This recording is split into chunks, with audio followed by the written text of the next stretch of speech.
Matthew Morris from Woodsteel here today for Highland Woodworking to talk to you guys about the Whiteside Inlay Router Bit Kit.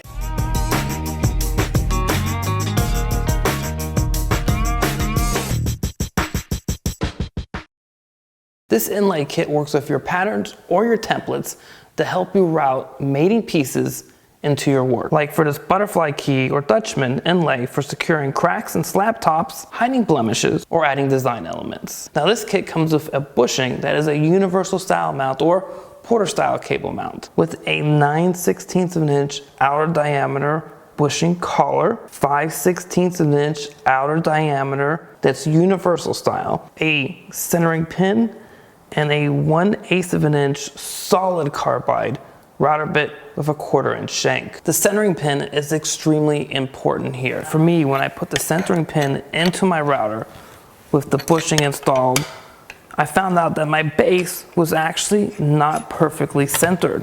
With a screwdriver, I was able to loosen the base of my router and realign it so that the centering pin fit into the bushing, perfectly aligning the two of them so that they were both concentric to the spindle of the router. Now that's actually extremely important because there's a whole bunch of math behind this, and when you have a template that's either made like this Jasper one that you can also get at Highland Woodworking that we're using a couple seconds here, or if you make one yourself, everything has to align. Let me show you some quick math so you have a better understanding. So to create your own template, as an example here, we want to make an oval inlay with a finished size of 4 inches long by 2 inches wide. You would need to make your template larger by first doubling the offset of 7/32 of an inch, which equals 7/16 of an inch, and adding this to your finished dimensions for the template. So your template would need to be sized at 4 7/16 of an inch long by 2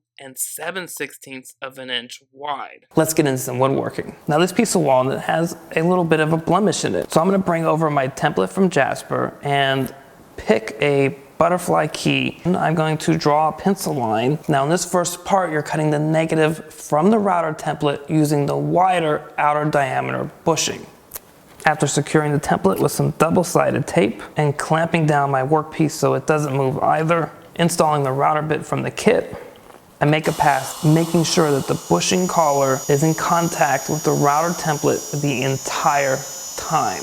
And then come back and route out the rest of the waste. Now if you're making your own pattern, make sure that the surface of it has enough bearing material so that the router won't tip over. Then I brought over some contrasting wood, used some double-sided tape to secure the template, and then I took off my 9/16 of an inch outer diameter bushing collar, leaving the 5/16 of an inch outer diameter collar. Then I took my router, plunged it down, and this time I make my cut clockwise along the template, making sure that the bushing is in contact with the template the entire time. Then over at the bandsaw, I set my fence so that when I made my cut, I would just be removing material right below or right at the bottom of my cut. The negative space that I cut has rounded corners.